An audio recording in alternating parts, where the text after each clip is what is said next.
Knicks get another win. Julius Randle, triple double. Elfrid Payton almost got a triple double. And did Reggie Bullock step up in Alec Burks' absence? Was this a good win for the Knicks? Find out in a second. Run that intro.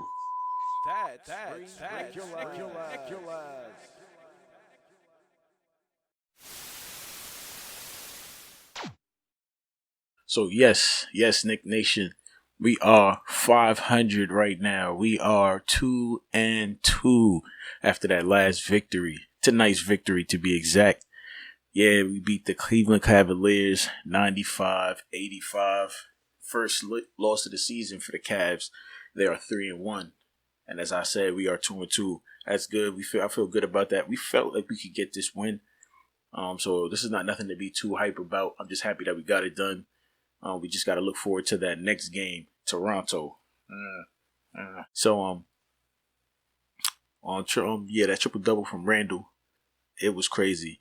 He 28 points, 12 rebounds, 11 assists, 9 of 16 from the field, 4 for 4 from 3. But he had 9 turnovers. We're gonna get to the turnovers. We're gonna get to that in a second. Something that stood out to me: 6 players. All 5 of the starters, they had at least 7 rebounds or more. So we had a situation where we almost had 6 Knicks players with 10 rebounds at the same. That's crazy. I just wanted to highlight that. That means they hungry. They getting after the board. Only 9 people played tonight, I believe, 8 or 9. Ntilikina came off the bench. Noel was one of the people with 7 rebounds, and Knox came off the bench. They didn't really they did alright. The second unit did pretty good. Elfrid Payton, he had a pretty decent night. He shot 40% tonight. He had 14 points, 8 rebounds, 7 assists. He almost had a triple double. He had 2 for 4 threes. He had 5 turnovers. And once again, we'll get to the turnovers in a second. Reggie Bullock, Alec Burks is out right now, so it's crazy because I always felt like Alec Burks should be starting in place of Reggie Bullock. So I wanted to see what Reggie Bullock was going to do tonight because Alec Burks wasn't coming off the bench to give that boost. So he had to pretty much take on that full responsibility, and he showed up. He had 17 points. He had 7 rebounds, and the key is the 5 for 9 shooting at the 3-point line. I mean, of course, 17 points, 7 rebounds, that's good. I'm glad he was able to do that. The threes is what was important because that's pretty much what he's billed as. So I've seen him pretty active on the defensive end as well. So good game from Bullock. Mitch Robinson, we've seen some pretty much the same that he's been doing. Some good defense. There are some places where, of course, he needs improvement. He had 2 blocks, 10 rebounds, 9 points tonight. I seen him trying to get him. He's gonna get his cleanup points, a little action in there for Mitch. But there's moments where I know it's probably not a good shot, but I seen him like open at the 3. He has the ball, and it looks like to me like he's finally gonna pull. And I know that's something that we've been seeing him highlights and him doing during the summertime and things like that. So we're looking for him to shoot that 3, and it might not be a good shot. But take the shot. You know what I'm saying? You open, you got to see if we got another shooter, you feel me, who going to let it off and push us to that next level. So, Mitch, you got a chance, shoot it, but whatever. Also, another thing that I liked about tonight's win was we had no Knick players in the negatives for the plus minus. I've been kind of monitoring that for the last couple of games. And we usually, majority of our players are in the negatives when it comes down to that. So kudos to them for being able to get that going. All right, so I just want to run off a quick couple percentage numbers and stuff like that before I talk about my key point, which is the turnovers. The Knicks shot 43% from the field goal. 3-point percentage was 56. Free throws was 62%. We had 55 rebounds and 25 turnovers, which is why I keep saying, the turnovers was too much. Cleveland, they shot 36% from the field, 22% from 3. They had shot 64% from free throws, 43 rebounds, and they had 13 turnovers. So my last video, I spoke about how we need to start being a little better on the defensive glass and try to bring down those offensive boards for other teams. Tonight, we had 14 offensive rebounds and Cleveland had 14 offensive rebounds. So I'm happy to see that we have 14 offensive rebounds. That is pretty good. That's a lot of second chance opportunities. My thing is, the main focus for us should be bringing down the other team's offensive rebounding, because that's second chance points for them. And it's not going to be it's not going to happen very often where we're playing against teams that's going to shoot 36% from the field and 22% from three. So we need to be able to take those defensive. Once that ball hits, somebody got to grab that and take it to the other side so we could try to get more possessions for our players. Also, I would like to get to the play of R.J. Barrett tonight. This was another tough game for him. He struggled really offensively. He did show good attempts on defense. He was being really active on defense, But he had 12 points, 7 rebounds, 2 steals, shot 4-15 from the field, 0 for 3 from 3, sitting at 26% shooting from the field. And that's not going to cut it. But I still do want him to continue to be aggressive. I think he needs to probably stay in the gym late, put up some shots, run around, try to find a spot. The bully ball thing is, I love it. I respect it. I'm saying driving to the paint, getting on foul calls and getting to the line and doing things of that nature. But like, the shooting is not going down. I don't want him to stop shooting them shots. I do want him to continue to try to put up 15. Like, it looks like his shot, like, he gets to like 15 sometimes. He's just like, all right, like, he's going to take that at least that many shots, and then it's like, all right. But keep going, man. Keep trying. It's going to come together. With Julius Randle playing the way that he's playing, it kind of covers for RJ not being able to produce consistently yet. As time goes on, I look forward to him being more efficient on the floor. Maybe get more calls, more of those layups to drop for him. So that'll give him the confidence to open up the floor for him to start hitting some jump shots. I don't think he needs to shoot all of the threes that are available to him. I mean, a wide open three is a wide open three. But maybe if he could try to take some of the players, some of the defenders, a couple steps, you feel me? You get a step back or something like that in the mid-range area, or get like a nice little floater game going on. Maybe that'll help him open up the floor for some more things that he would like to do. Also, Kevin Knox, he had played 16 minutes. He was 2 for 2 for 3, but he only had 3 shot attempts on the night.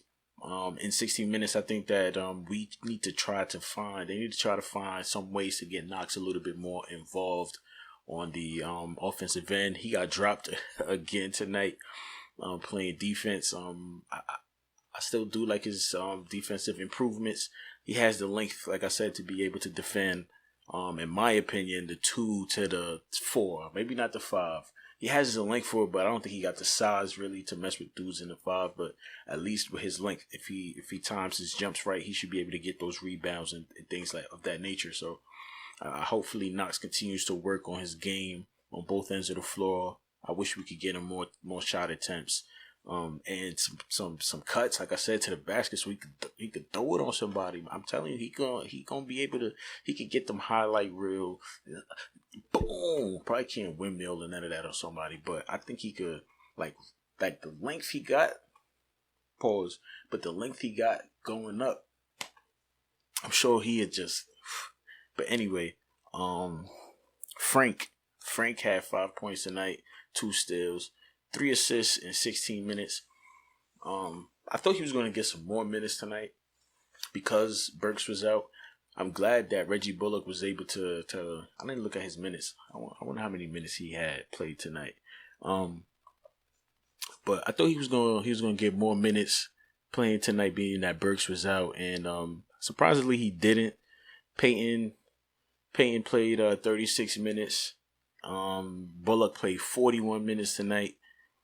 So it was only 16 for Ntilikina, 16 for Noel, 16 for Knox. So Tibbs was pretty much, he wanted his starters on the floor at all times.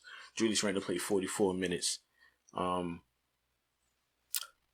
it was a good game, man. Aside from, like I said, as I get to these turnovers, man, these turnovers, especially in the fourth quarter, like early fourth quarter, for those first like maybe 4 or 5 minutes, and I mean it even extended a little beyond that. We were looking terrible on the defensive end, not on the defensive end, on the offensive end.